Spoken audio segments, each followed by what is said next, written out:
Hello and happy welcome, everybody. We wait 1-2 more minutes for audience to join us here live on YouTube. Happy welcome for our artist talk today with Grit Ruhland and Natalia Lisova. We are here from Two Roots project and everything later, just 1 more minute for the audience to come.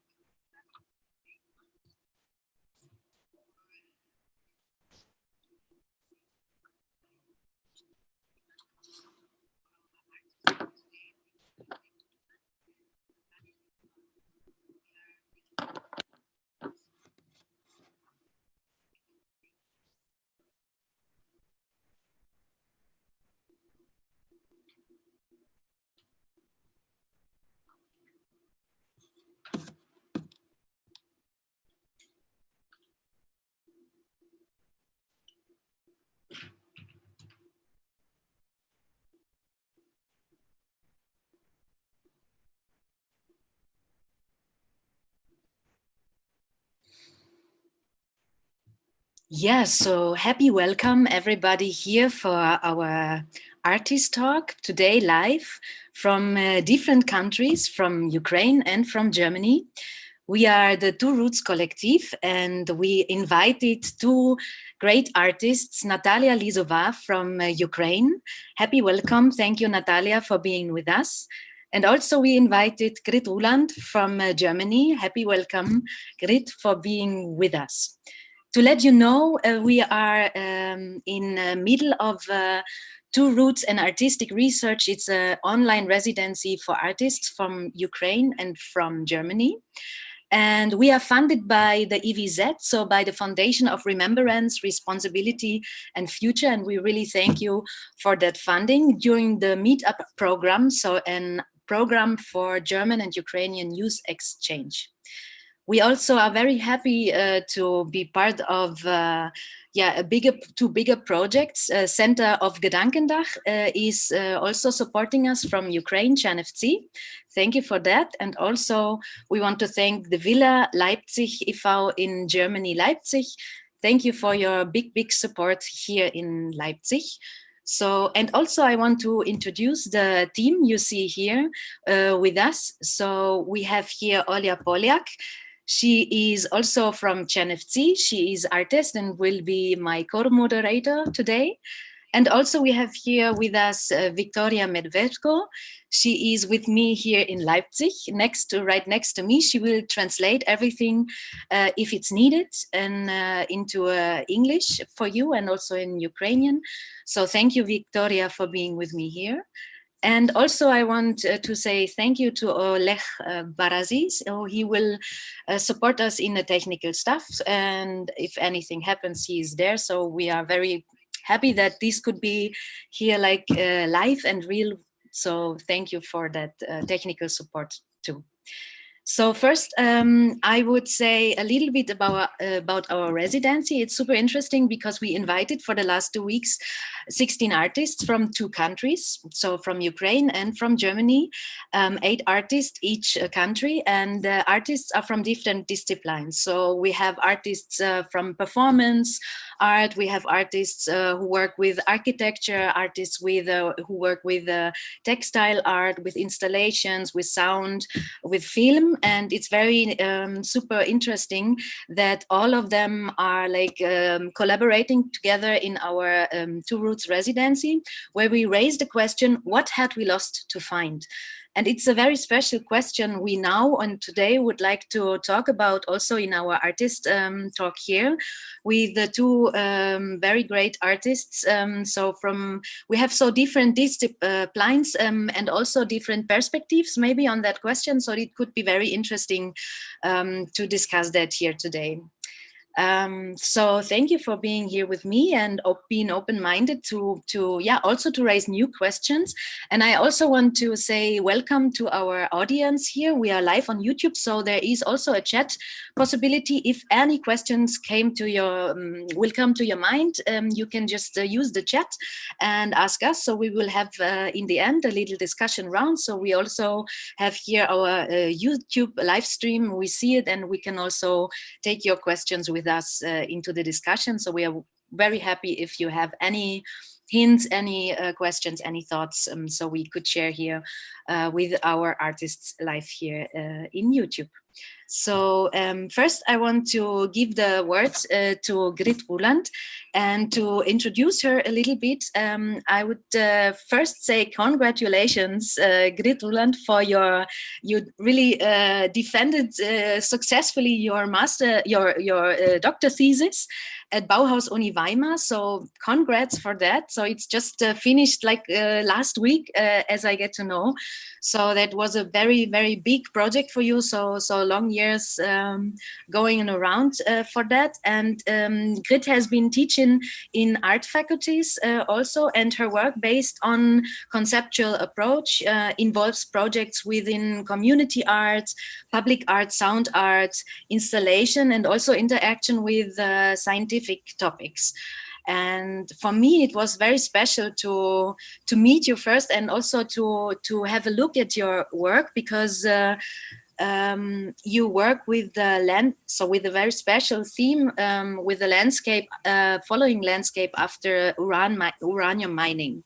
And so I would like to give you the word so you can introduce a little bit into your work, and I'm very interested in. So thank you for being here.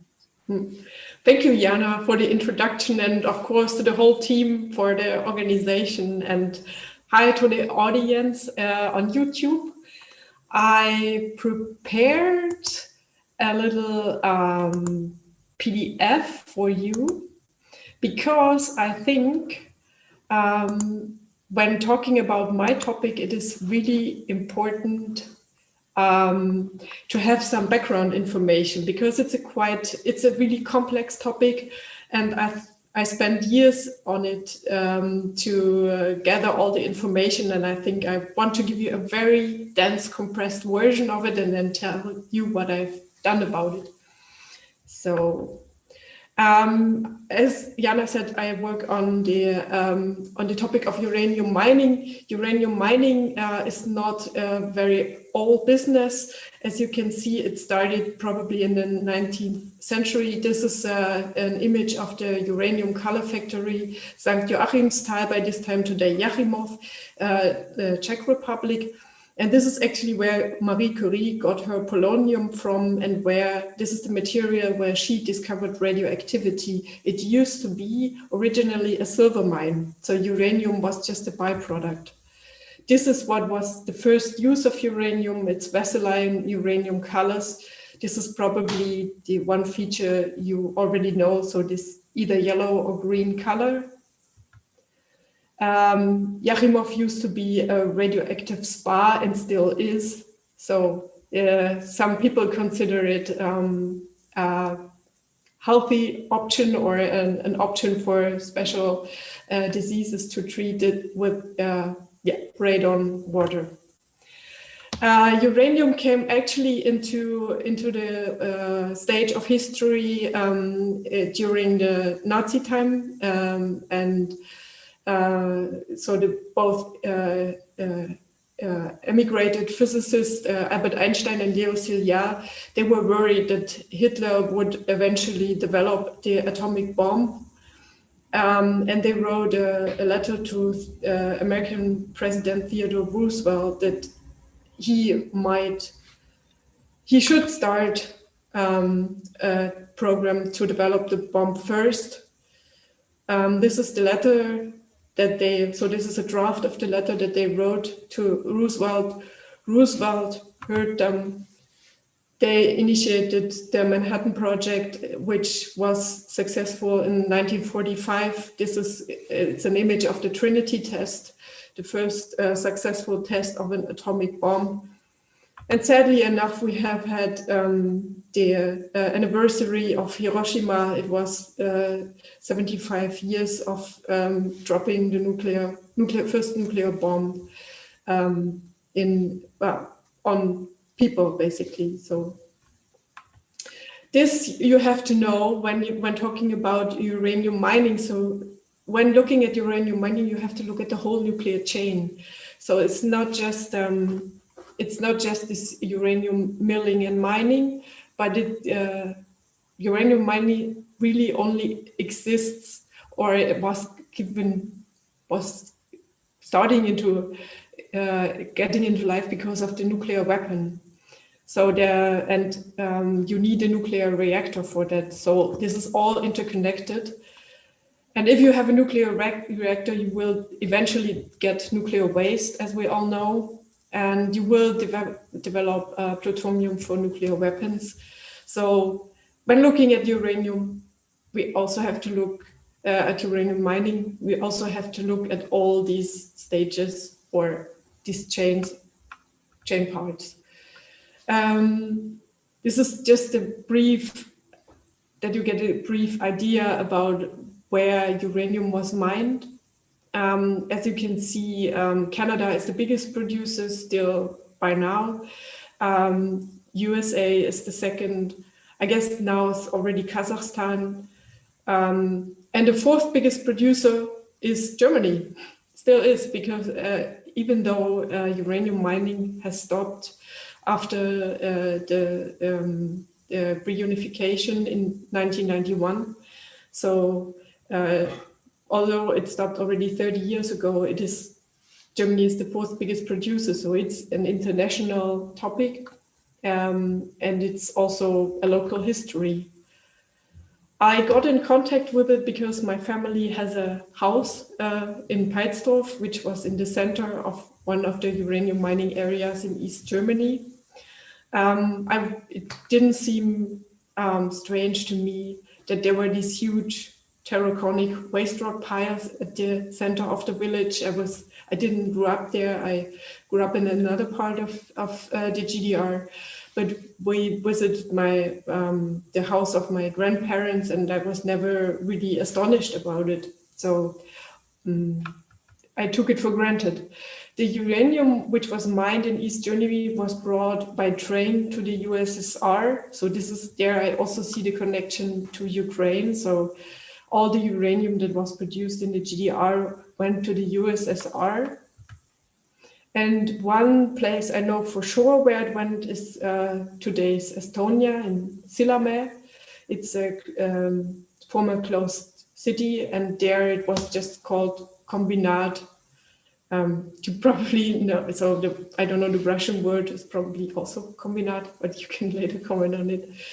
And so even people there in the village didn't really know what they were producing. Yeah, as you can see, this is a public statue in Sillamäe, probably Prometheus holding the power of radioactivity. And you can find the same images in East Germany as well. So this is a former mirror which was installed at the shaft in Peitsdorf, and it's called the peaceful use of nuclear power. But of course, it was pretty obvious that it was not produced for peace, but rather to keep the nuclear balance. This is how a uranium mineral could look like. And this is actually what was mined in East Germany. It's called Pechblende, pitchblende in English, or uraninit.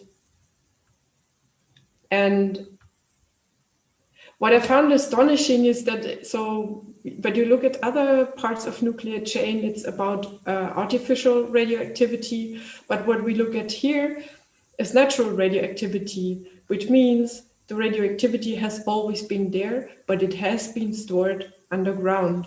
And what I found in my research is that you have a lot of stories in the area where later uranium mining happened, that were sort of ghost stories, so you find plenty of these stories. And exactly one story that caught me was this one, and I will read it to you so that you may get an impression. I've written in English, so for the German people it would be also written above. In Ronneburg Forest, a few villagers from nearby had hunted a badger. As soon as they store it in the bag, the wild hunt surprises them, and the voice asks, Did all the game have been bad? At the same time, another voice answers, there's only a three-legged badger missing. Caught with horror, the villagers now rush from their hideout, empty their sack while running, and what do they see? What falls out is a badger with only 3 legs.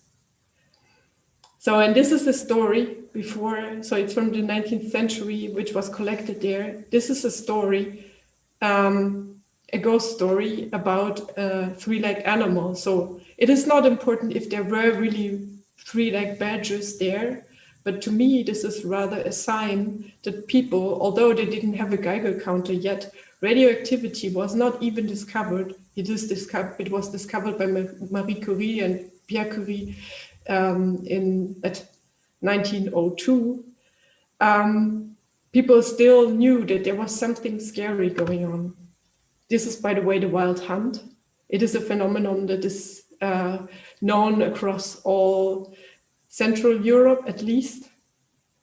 And there are more stories about it. And this is one especially striking.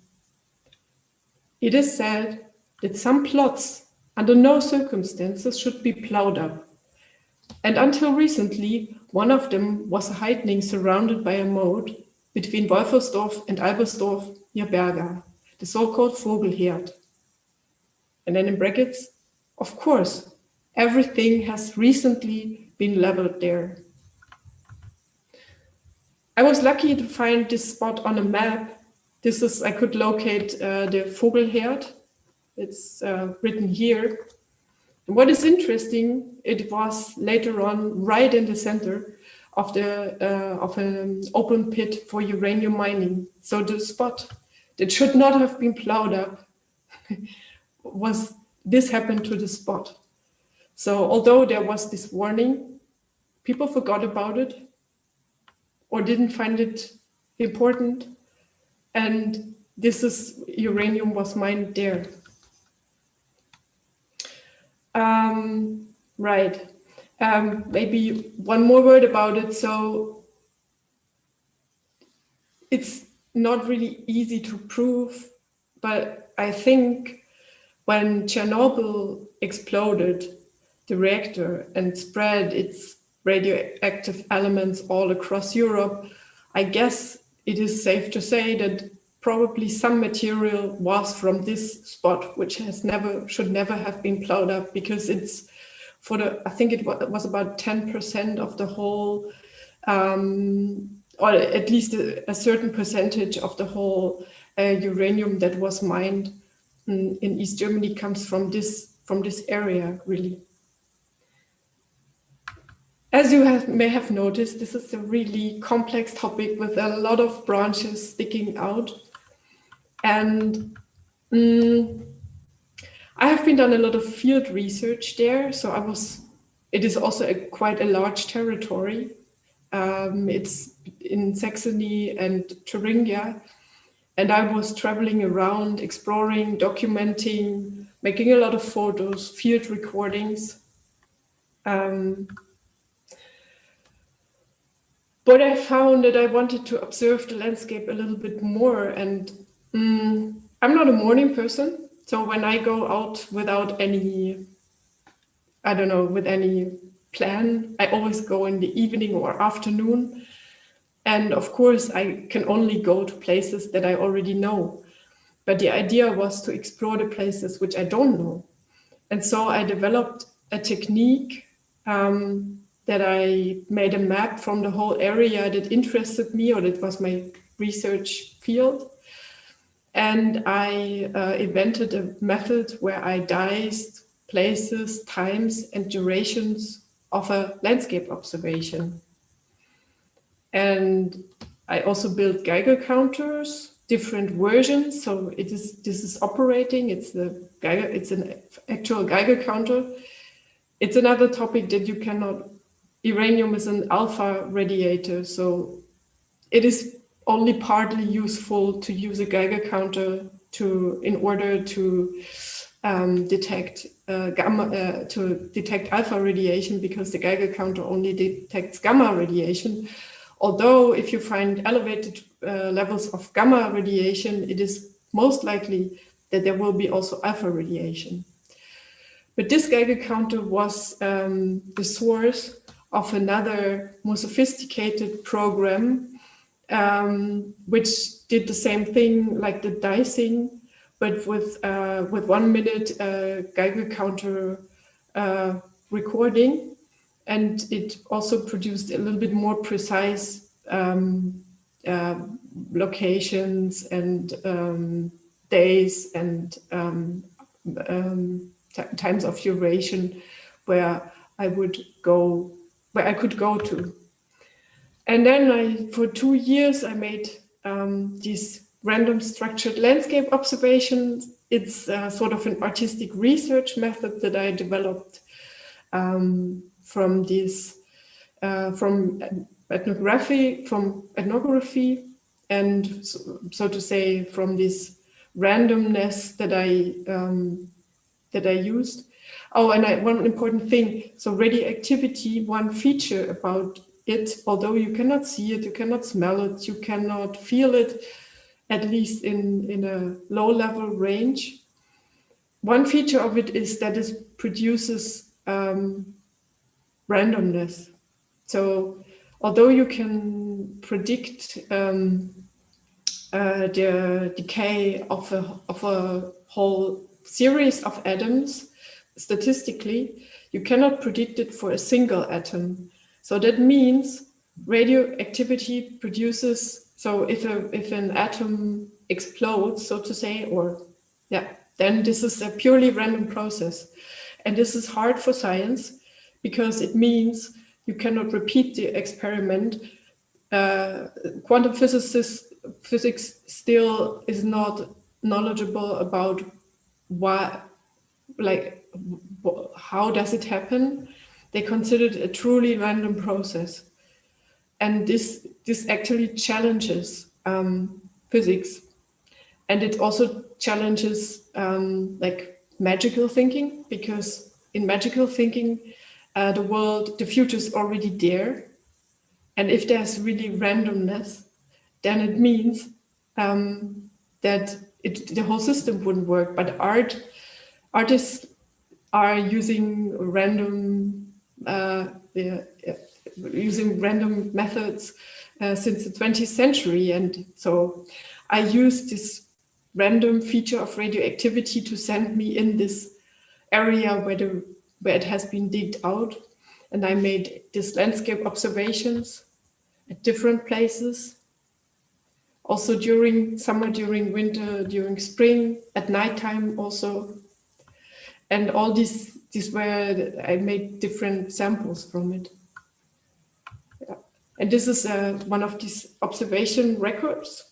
So it was sort of an automatic writing process. I recorded, so I wrote down everything that I saw, that I felt, that I thought, that worried me. So it's like automatic writing, really. Yeah, exactly. And this is another place. It's really in the center of the uranium mining landscape. And you see these oaks in the back. I spent there 2 days in total. So this was the random the outcome of this random process. And because I had this huge amount of time, I had one day with, I think, 5 hours, and the next one again with 5 hours.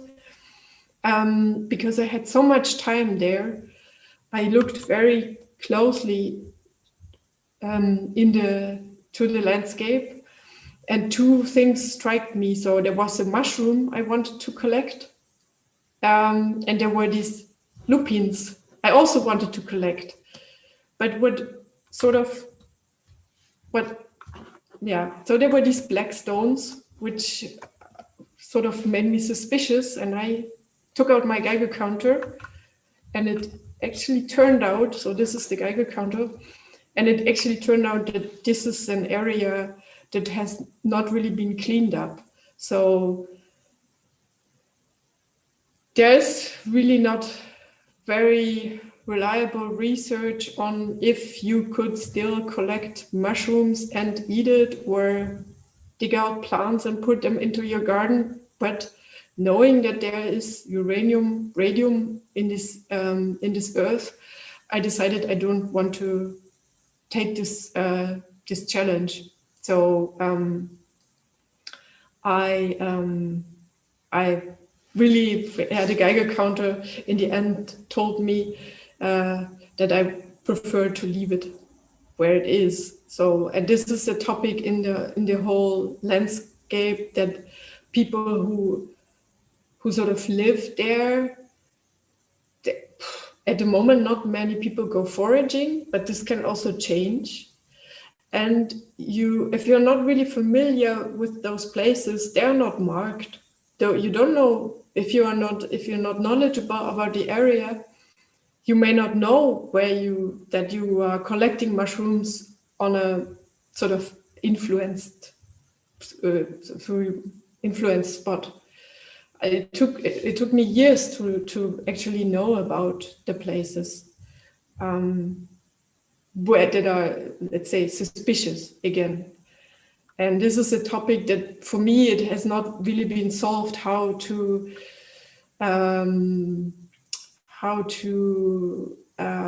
communicate this knowledge into the future, for instance.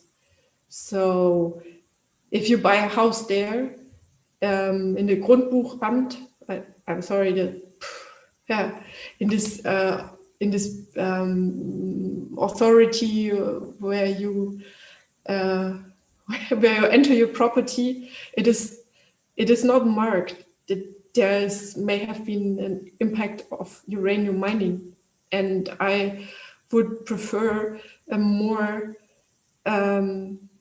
detailed and more detailed register, or anything that that tells people where they, like, what has happened in this landscape. And so what I didn't mention right now is that there has been rehabilitation going on for 30 years now, and most of the places have been cleaned up.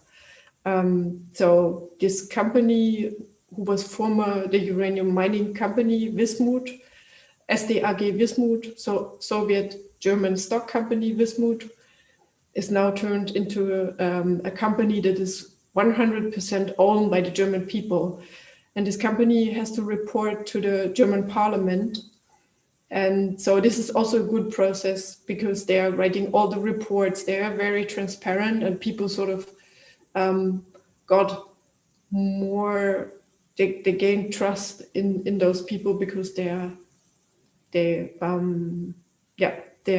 have to report everything. So this is also probably these places that have really suffered all this sort of transformation and loss. And I mean, it's assumed that about 10,000 miners at least lost their lives to uranium mining, or their lives have been ended early. To turn this, so this would be my hope, to turn this into a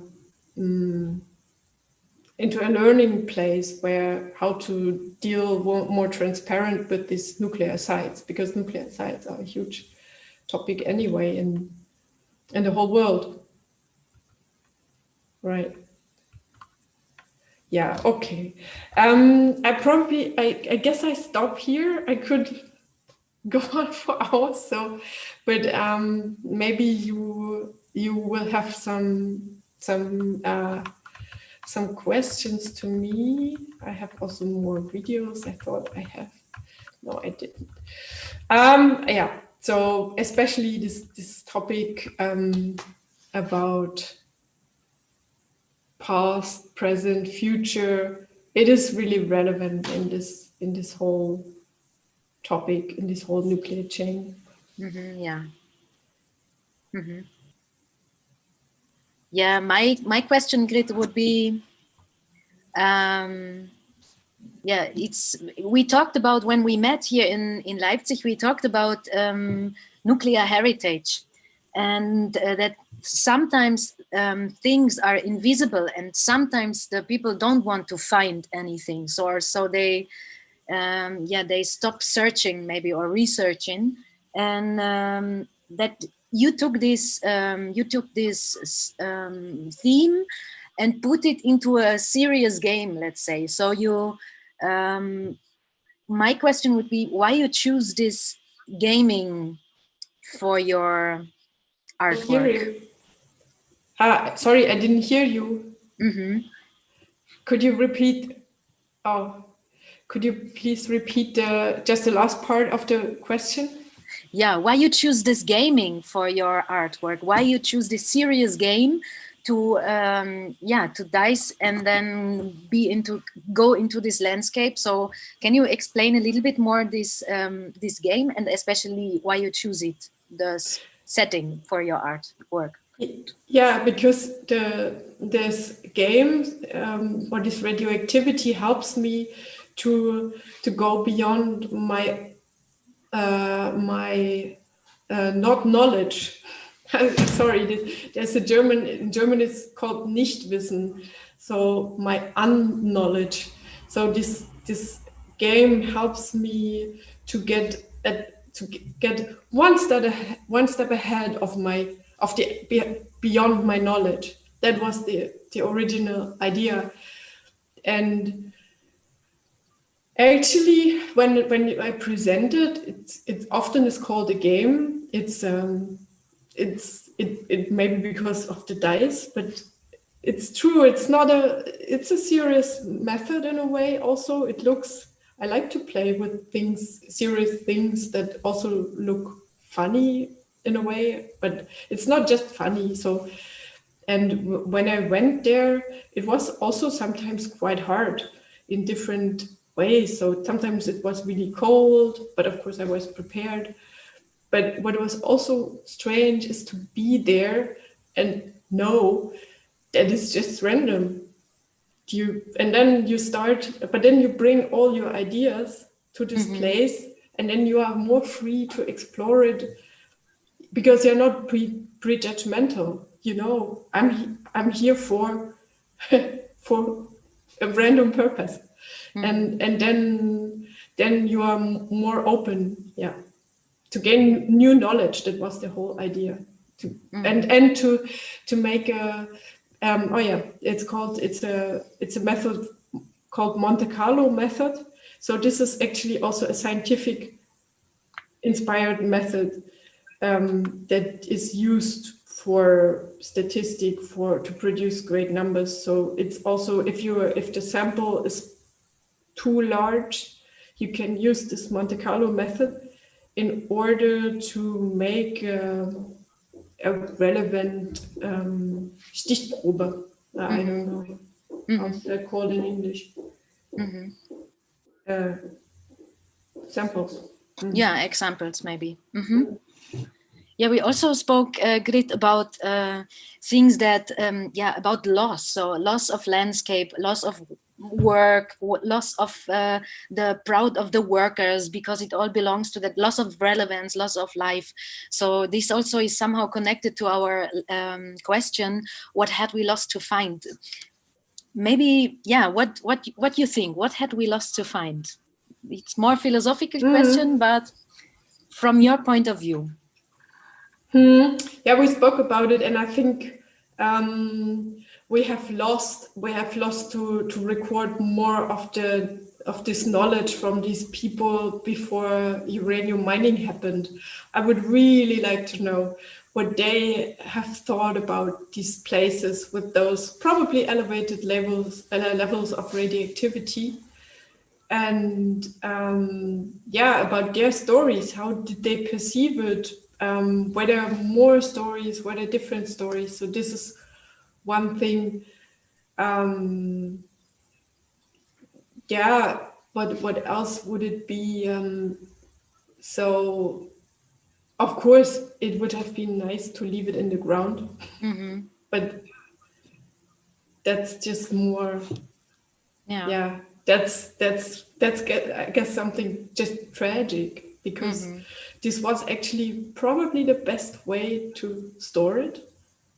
there, like dissolved, unconcentrated, deep in the ground, where people could sort of know it, where it was. Yeah. Yeah. I have one last question before I lead to Natalia Lisova, because she's here with us too, and I really would like to present her special artwork too, which belongs a little bit, or there are special connections why I choose these artworks to combine it somehow and to compare it in a special way. So my question would be, because you said you're like, let's say you went into a special area, so in an area which is very dangerous for the body, especially because of the radical things there. And my question would be, did you ever felt a border for your artwork? So to say, okay, no, this is a thing I can't do, this is something I don't want to do, as also if it's very necessary for art, or you thought about that? Yeah. I mean, so it is not very dangerous. There is a risk to it, and it is really so the risk is also culturally constructed. It's a question of perspective, how you look, how you calculate the risk. There is no general opinion about it. Of course, I felt several times very uneasy, and I thought, like, why the heck did I choose this topic? Why didn't I do just something with plants, something nice? I could have did something with a garden, or why am I staying in this? Why am I in this? It's not just the landscape, but I also went to spots that I explored and that I knew that are more suspicious than like the general thing. Yeah, it was a challenging topic, although but it's something personal. Since my family comes from this area, I was always confronted with the challenges of radioactivity. Since I can think as a child, this was sort of a topic. So it was brought into my life anyway. I had a moment when I really regretted something, and this was actually when I visited last year the shaft of in Yachimov, in this place where also Marie Curie got her polonium from.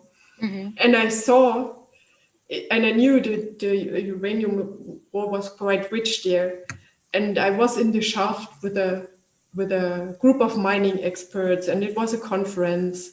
And I realized that actually in Wismut places, so in the German places, I always felt like taken care of, because you get a hat, like this helm, you get something for your shoes, you get something for so special clothes, and you sort of build trust. But there I saw the dust particles in the in the light of the shaft, and I thought, like, oh my God, why did I come here? Because the alpha radiation is not, it's sort of, your skin makes a barrier when it enters your body, the alpha radiation. But what you really should not do is incorporate it. You should not breathe uranium, and you should not eat uranium. Then it gets really tricky. So I thought all these dust particles, and I knew the radon is high. So this radioactive gas is really high. They were proud of it. We visited a bathtub where the radon was bubbling out, and they were excited about this, these Czech miners. And I was like, no, why? I really want to go out. That was a moment. But not in my research area, but in this shaft, I was like, oh, if I would have known that, I would just have took another tour. Yeah. Not this one. Yeah.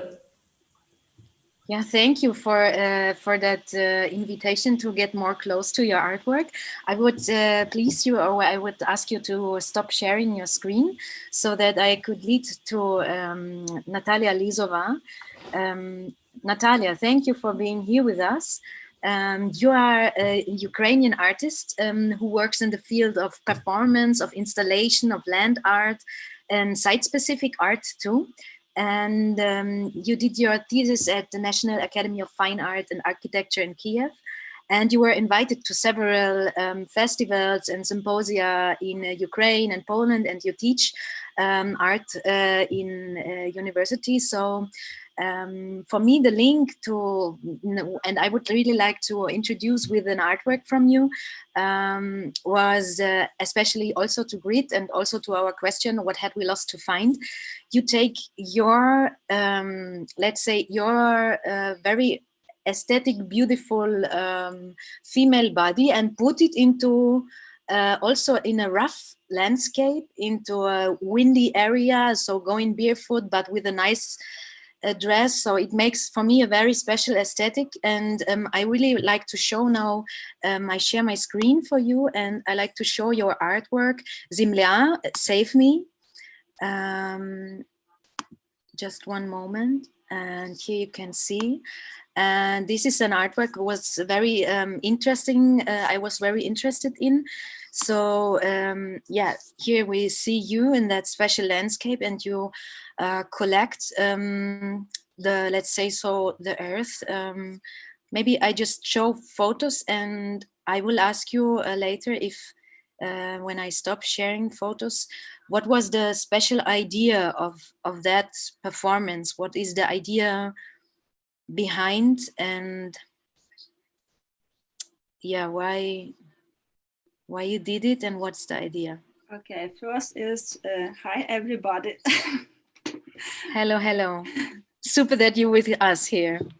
Okay, and yes, I have 10 years practice experience in land art, and now I'm art critic, and I'm research the formation of the specific of Ukrainian land art, because Ukrainian artists, it's for our artists, land art, it's not only contemporary art. And by genetic origin, Ukrainian nation is closely connected with the culture of land cultivation. We all know about this, and therefore in our works, artworks, we have it was sacred dance, dialogue, some mystery, and it's like a return to our path. And my work, this Zemля, is Earth, saved me. It was in some festival, land art festival, 5 years ago near Poltava city. And when I saw this field, I feel it's very beautiful. It's very alive, and I want to touch it and to save it and show to someone. And then I think we can to do some glass box. And this process, it was filmed in performance, and then in gallery is present both with video and this installation with this box. And because physical contact with ground is very important for me, because I'm from little town and my parents have own house. I always live with live landscape and natural feelings of enjoyment from walking in air with organic material, with a variety of smells and scents. It's too very important for me. It's my tools like artist. I always use it, and because it's true. It's like tools, it's very true for me. because landscape and space, it's part of me, and I am part of this space. And in this performance, pieces of land feel like jewels. So big, so nice. I can display it because you must feel it. If you saw it somewhere, you understand me. And I wanted to keep it for all. And you have a question, what we lost to find. And I think we have lost ourselves, and we must to find ourselves. And we have this way to walk with our space. Yeah, for me would be there another question somehow like, do you feel, especially also to introduce maybe another work from you, this question leads to that, another artwork from you. Do you feel a border between you as an artist and the earth, or you as a person and the earth? Is there a border? No, I don't feel a border because earth and I, it's like one body, some life body of this world. I don't have some borders. Maybe in the big city with machines and technical, yeah, I have always borders from this all. I would like to show another artwork from you. It's a video, so I will share my screen and we can have a little look at it. I hope it works, but it should. And it's called Земля.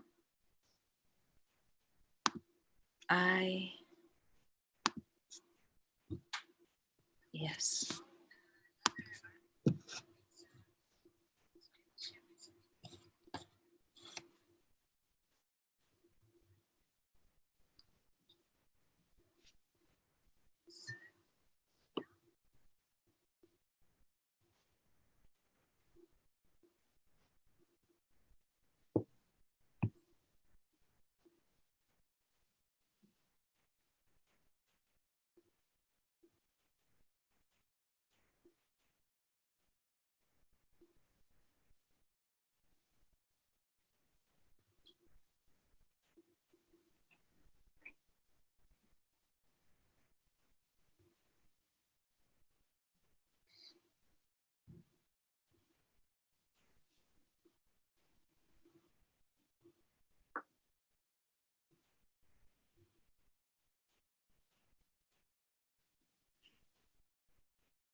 Yeah, maybe I stop here the video. Okay, yeah.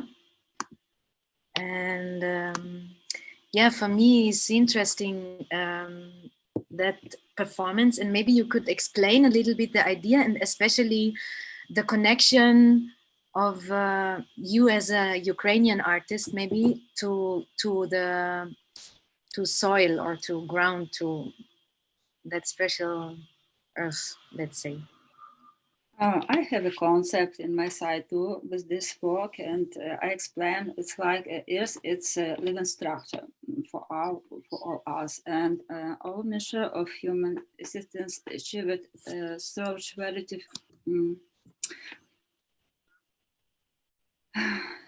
Okay, no, for Ukrainian people, it's rich. Earth is always rich because all you have, you take it and from Earth. and it's like our mother, our souls.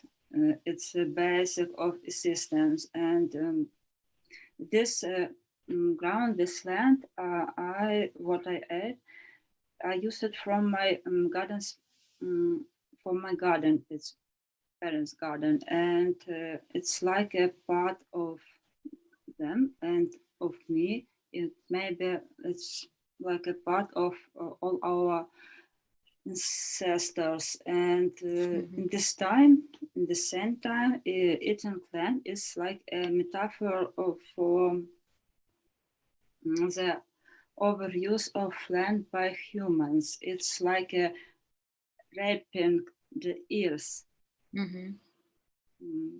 Because we have very hard situation with landscape and with land. Yeah, and how would you then? Yeah, maybe I would like also like to ask you.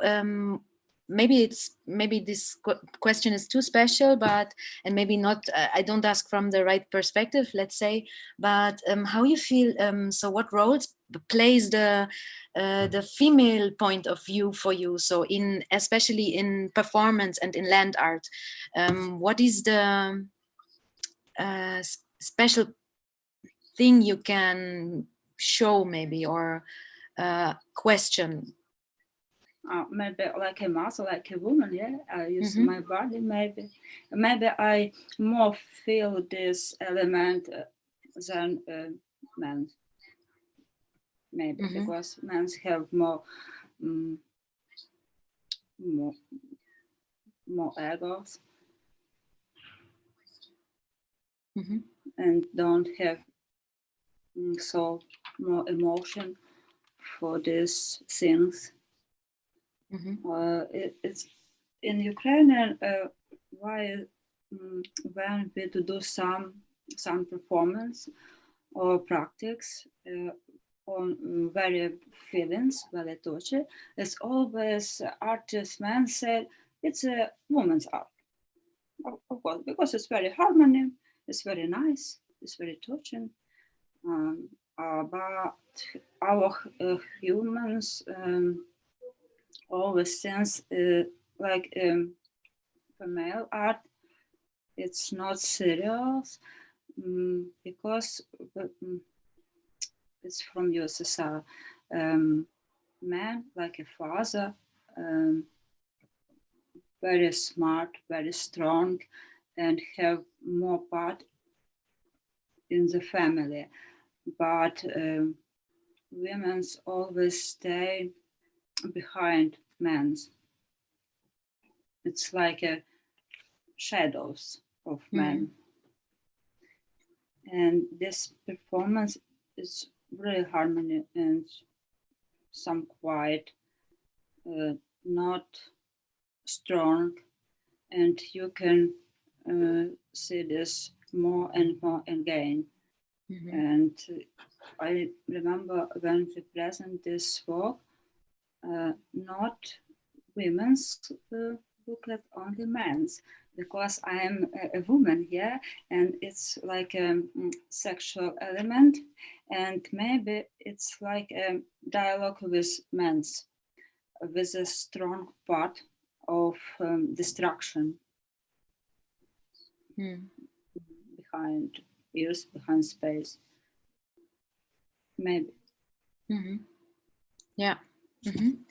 Maybe now I would open more the discussion to all of us, or especially to our live audience here on YouTube. So if you have any question you would like to bring into our discussion, so feel free to use the chat and just write, and we will have it in our mind and see, and could also ask here the two artists for you.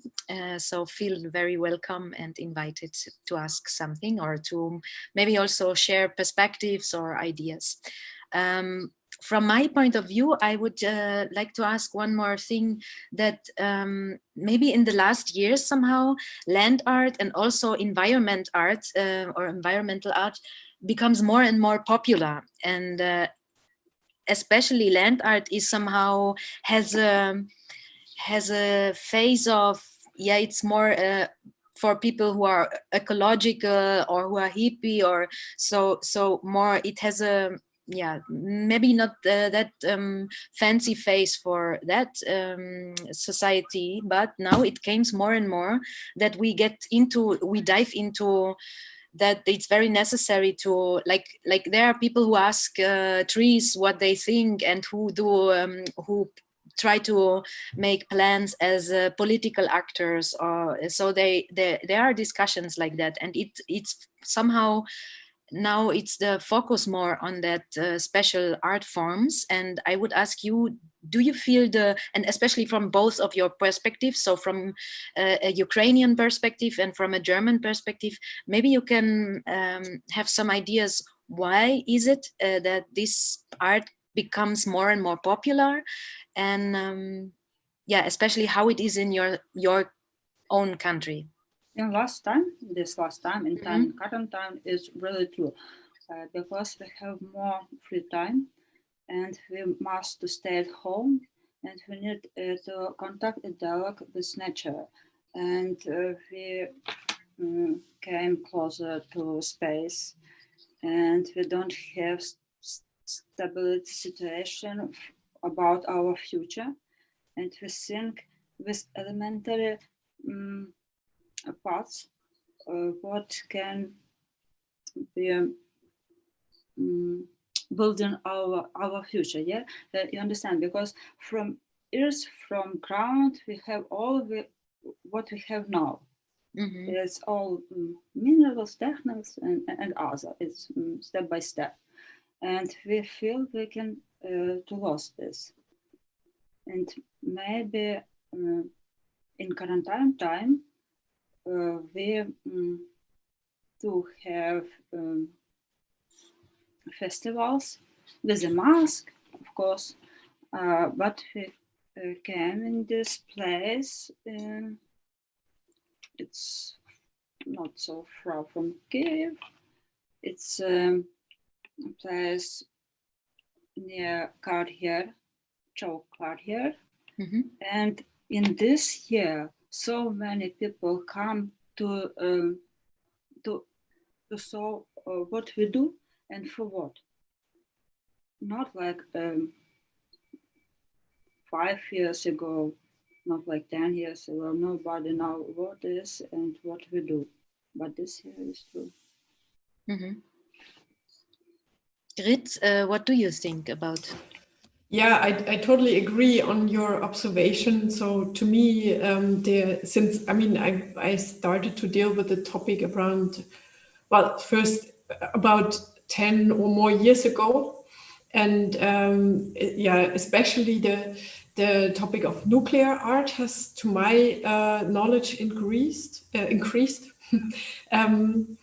And also environmental art, since I observe it, and yes, it becomes more accepted to that people deal with it.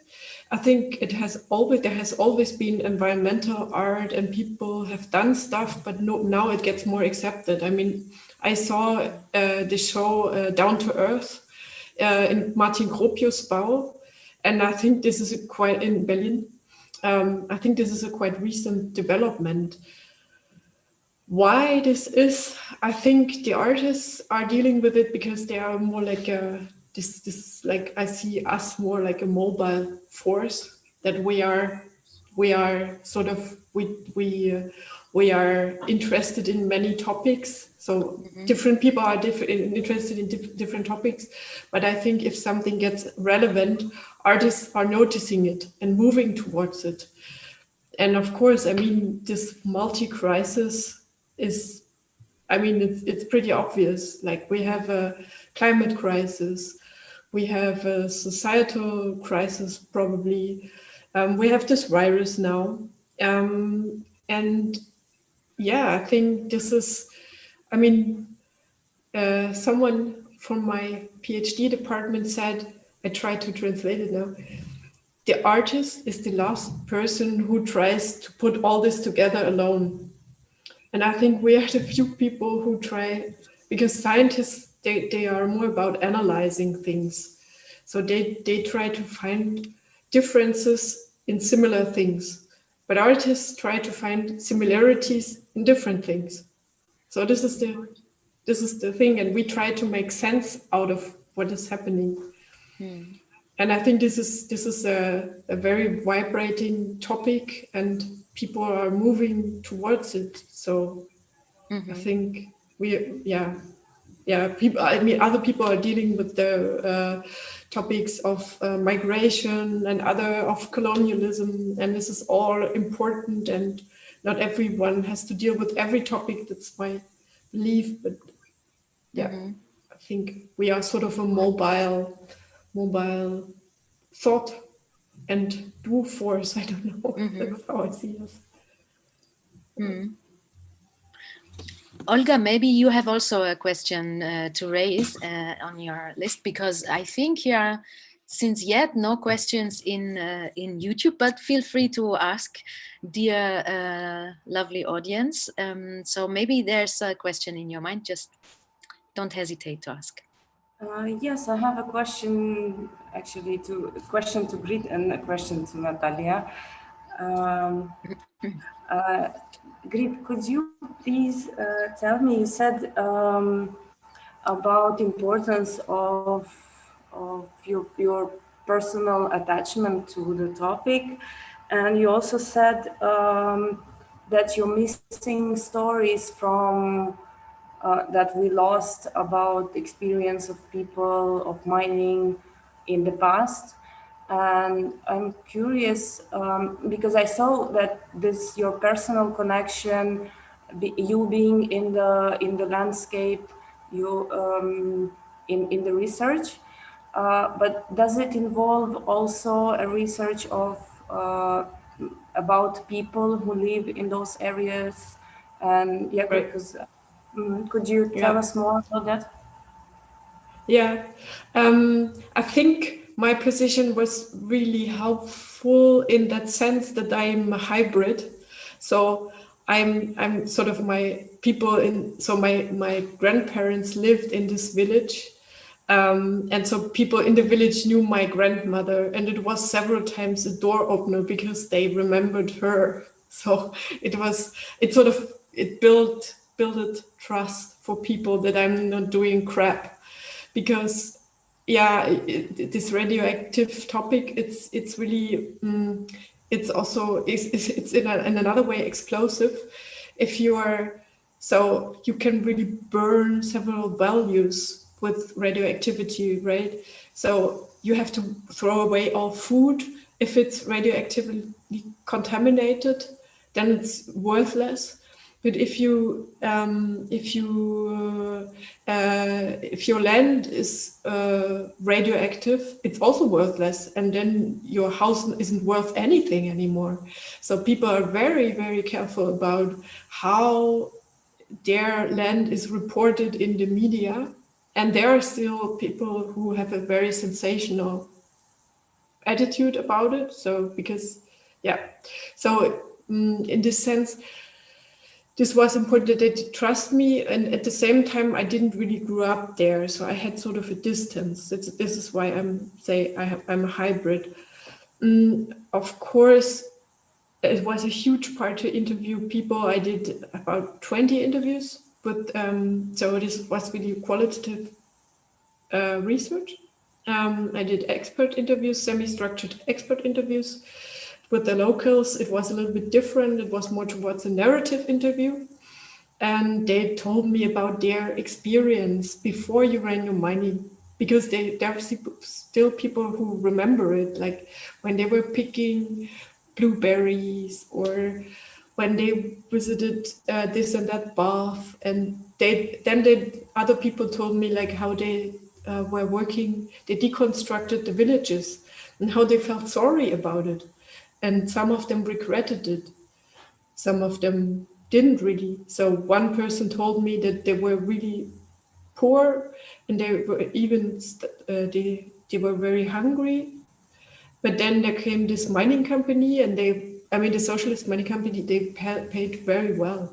So they said that this was what saved them. So it is that complex. Some people say it saved them from poverty. Others say, like, well, it destroyed the trust, the reliability in this landscape. The villages were destroyed. People died. I know, and this is important when you live there, because you know more. It is more an implicit knowledge that you build up. Then people tell you, look, this person has lost his son to mining. And then you know about the way he died and stuff like that. You cannot always use it because there is also an ethical issue to that. But yeah, I think this hybrid position was really, really helpful in order to research it. So yeah, I mean, I guess you could also you can the question is experience.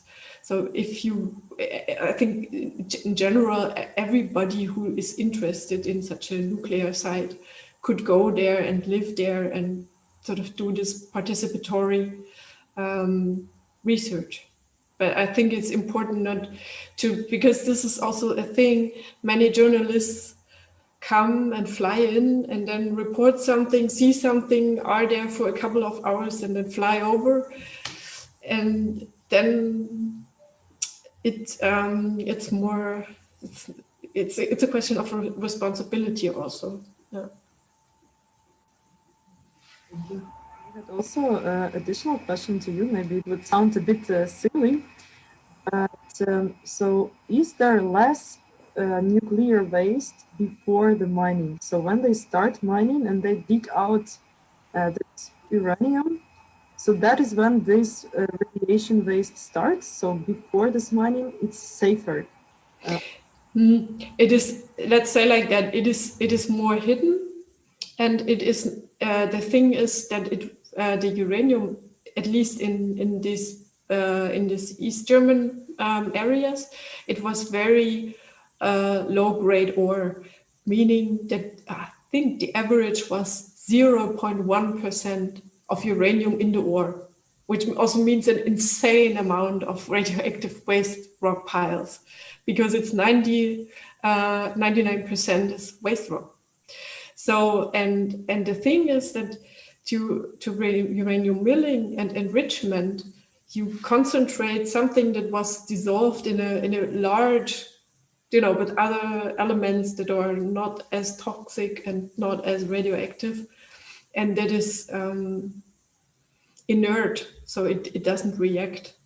So that's the thing. It's not even, it's about to change the quality and the concentration of this substance. That's the thing. And also, like, maybe to the concept of ground and soil, also a small question to the lucrativity. Yes, so these places of where the uranium is under the ground, is there more harvest, less harvest? Like you said, that people who live at that area, it might become not so attractive. Their land might be not so attractive to buy. But in general, is the ground more or less lucrative? So to plant something, will it grow quicker or no? Yeah, that's a really good question. There is actually quite some research about it. So there are some plants that grow, but only with a very small portion of pitchblende, they grow faster and larger. There is. But only with a very small percentage. There is it's about 0.5 gram per liter or something. It was there. It stimulates the plants. But it turns out that already by 1 gram, it decreases the plants. So the effect is a very, very low concentration that stimulates plant. I have spoken with someone from Helmholtz Institute in Rossendorf, next to Dresden, because it is if something grows bigger when you know plants, it doesn't necessarily mean that's a good thing, because not every plant that grows huge is also a healthy plant. It could also just be a stress reaction. So it's hard to tell if the plants benefit from this, because this is, after all, this hormesis theory, where people also think very low level radiation in spa help to recover their health. Sorry. Thank you. Can I ask Grit? Mm. Can I ask you? You told you live with uranium from your childhood, yeah? And maybe not. You try researching the sounds, your space. Why? You want to hear answer to your question? Why did I record sound, you mean? Yeah. Yeah, to get an impression about because I simply did a radio play, and I wanted people to know how this actually sounds like. And I interviewed these people, and you hear a lot of people talking and only a few of these field recordings. Actually, with the Geiger counter, it's also an interesting story. I installed this at an exhibition in Dresden and in Essen. So, and my colleagues, it was a group show from the university, and my colleagues noticed the difference in the rhythm of the Geiger counter. And in Essen, it was much more. And they said, like, oh wow, this is much more than in Dresden. So the Geiger counter is much more active. What is it? And then we thought it might be because in Essen they had plaster walls, and plaster is sometimes recovered from coal power plants. It's a thing. So we assume it may have something to do with this kind of radioactivity there. So, but this is something. I guess if you listen to Geiger counter sound, you sort of get an idea about randomness and you get something, but rather in the low levels, not when the Geiger counter goes crazy. It's not a very interesting sound anymore. It's actually more interesting when it's a low level radioactivity, then you get a bit better impression from, yeah. So, yeah. Because I have practice with touch. I saw something and I must touch it and present this. But you not only to saw and you hear this. And it's very interesting. Yeah, that's. Thank you.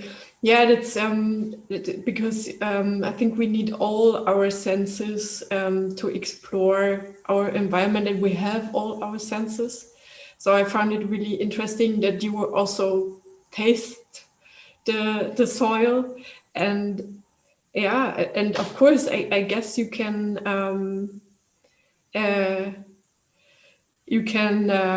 probably taste the different soil versions, and yeah.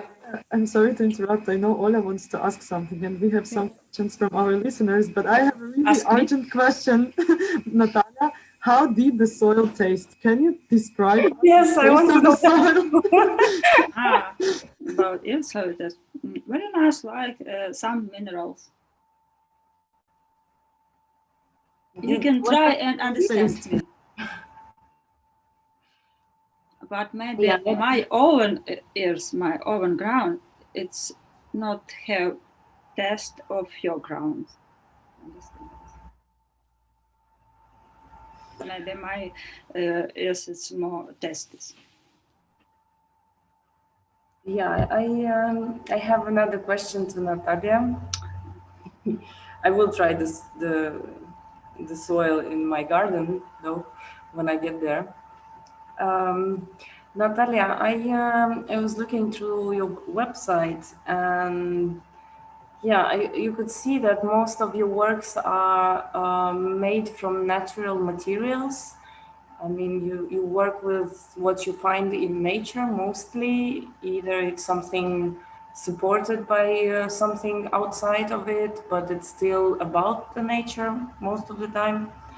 And also you use your body a lot. And sometimes I got the feeling that it's like you're very far away from the urban topics, but if you take a closer look, you actually trigger a lot of questions related to what people in the city do and feel, and a few performances that dig deeper into that questions. And and also political questions. And I wanted to ask you, I mean, where do you see yourself as an artist? Do you see yourself as an activist, or is it, maybe it's the same thing? Maybe it's not either one of them, or do you think you have an aim to achieve with your art? No, I'm not activist. I know it, and maybe I'm some. I have some key, and if you want, you can take it. And for me, art is first place is a pleasure, of course. But what is pleasure? It's our life, and when I show part of my life, of my contact, and part of my pleasure, I give you my pleasure. Yeah, and you maybe can see in this pleasure some special terms because I use often my body and I use a nice space. Of course, it's like some minimal. I don't want to have more tools when I show some problems, and I'm a simple artist, like some other people to make a juice and bread. I make an art. I don't activist. Because I know politics is only now in this time, but art it's well in future and was in past. It's something more than politics. Yeah, I find it interesting. I also find it interesting that you say you think you don't do artivism. Yes, art plus activism, but still your works, they raise political questions. Like, for example, the work we looked at today with the earth, and you said that you're saving this earth from its cultivation. Yeah, like in Ukraine, we have this big question of expropriation of our land by private people, yes, buying the land which belongs to the people, and you kind of take it and you put it into this aquarium saving. This is a very mighty act, nice allegory, and it's good. I find it very fascinating that. Yeah. But it's not strong activity. It's I something feel, I something want to say, and something want to show, like all from all us.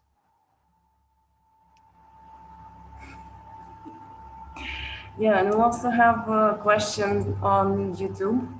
I will read it. It's from Marina Makarenko to Grit. And I will also say that Marina Makarenko did a documentary film about stalker culture in Chernobyl. So the question is, thank you for interesting presentation to Natalia and Grit. I have a question to Grit. First of all, I really enjoy your poetic approach to a scientific and knowledge-based topic. My question is more an invitation. I would like to ask you, Grit, if you could read us a paragraph from the free writing you did during your observations. Thank you. Technically I could, but it would be in German because I tried to write in English in Finland at another mining site, but it doesn't work too well to write in English, I have to say. The thing is, I got people, actors to read it. So, I mean, it's on the other computer, unfortunately. Or I'm maybe thinking, from your, I'm sorry to interrupt, from your presentation, there is this page. Maybe you could read it from that. do you want me to? I can do that. Yeah, sure. Or maybe But translating a bit. oh, reading while translating. Okay.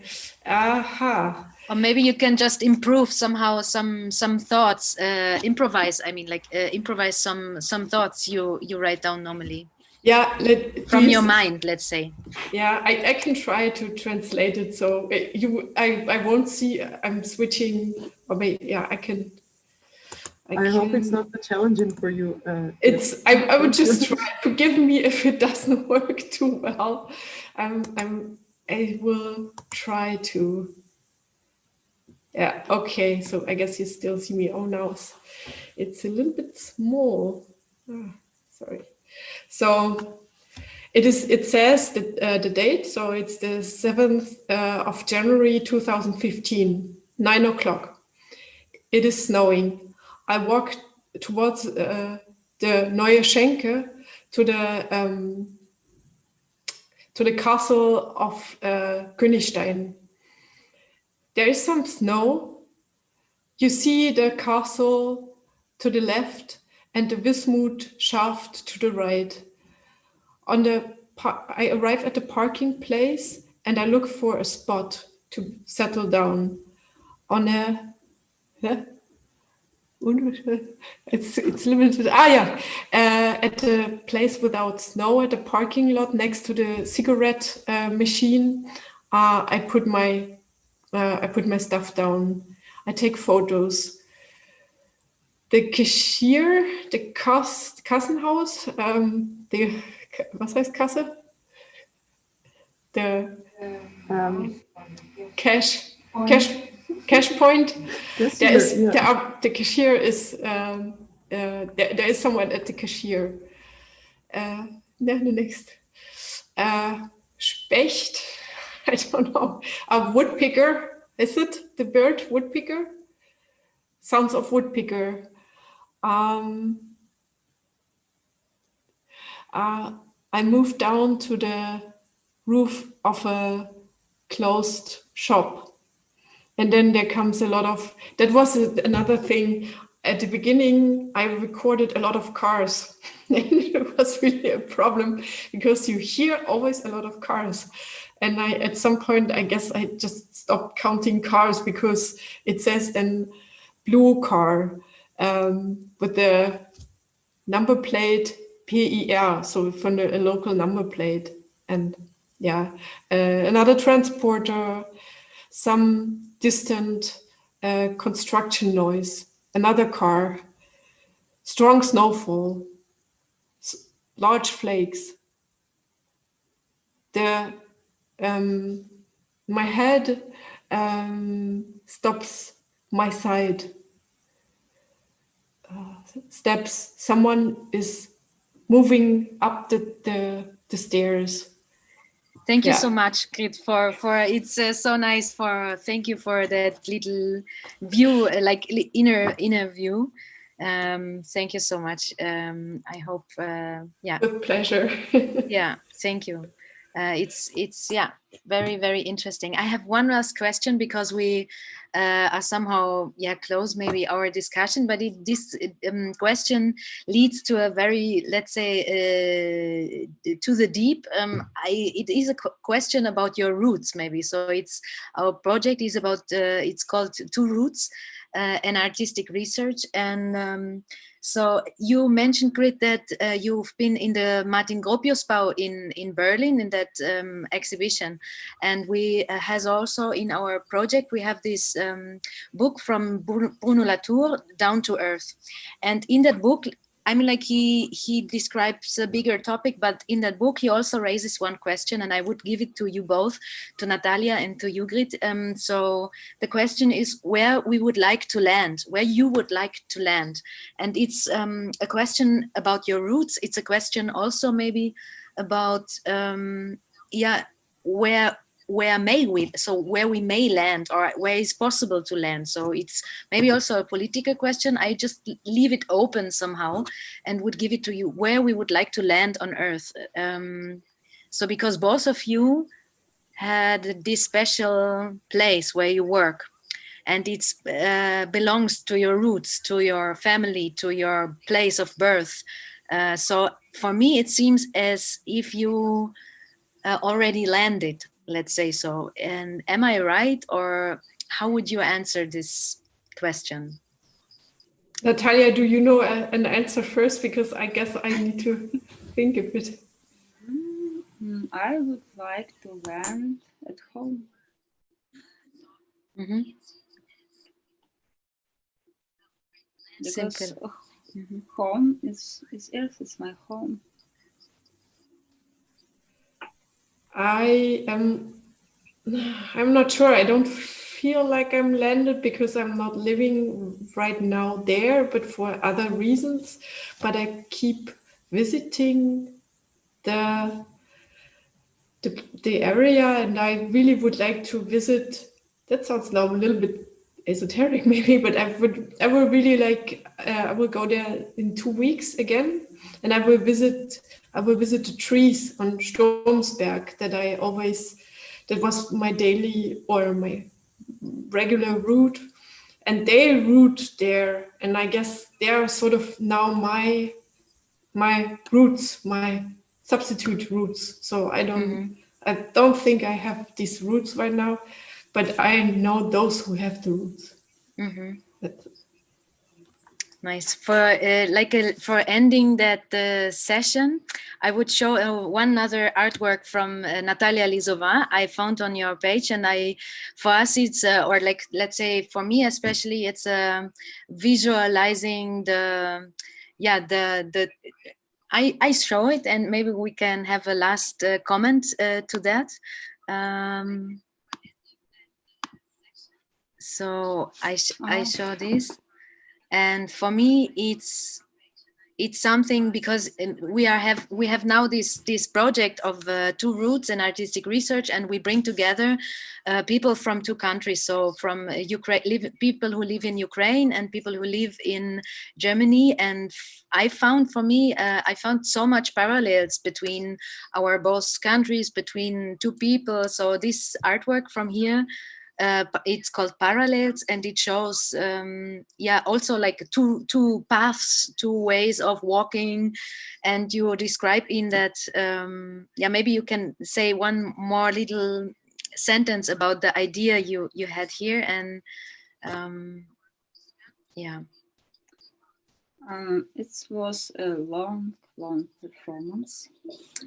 We start move with my friend from other side, and we goes to one point, but always it was parallel. We're not to talk with each other and not to look with each other. I go to the place where I started this way, and he goes to my place. And we was in the white clothes because we go in the green space, and we want to have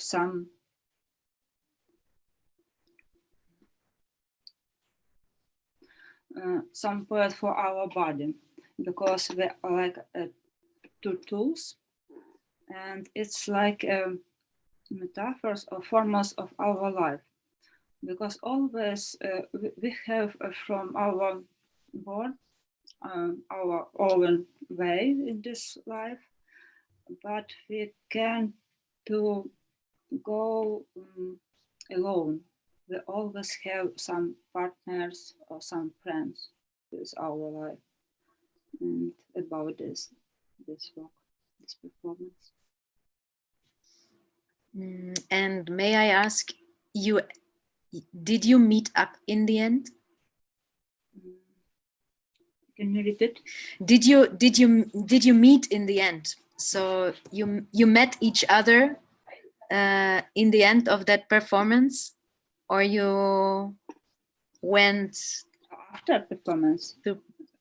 Yeah, sure. But in the performance, Um, you ever met?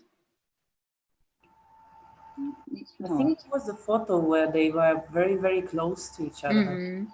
Yeah, because photograph is used Zoom, and we think about some self here.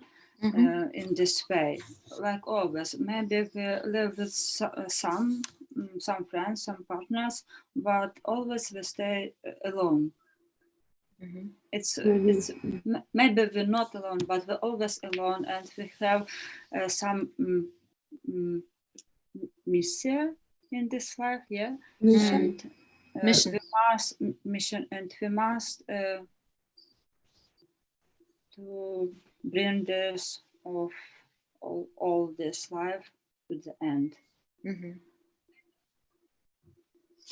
Okay, with this artwork, I would like to end this this discussion we had here.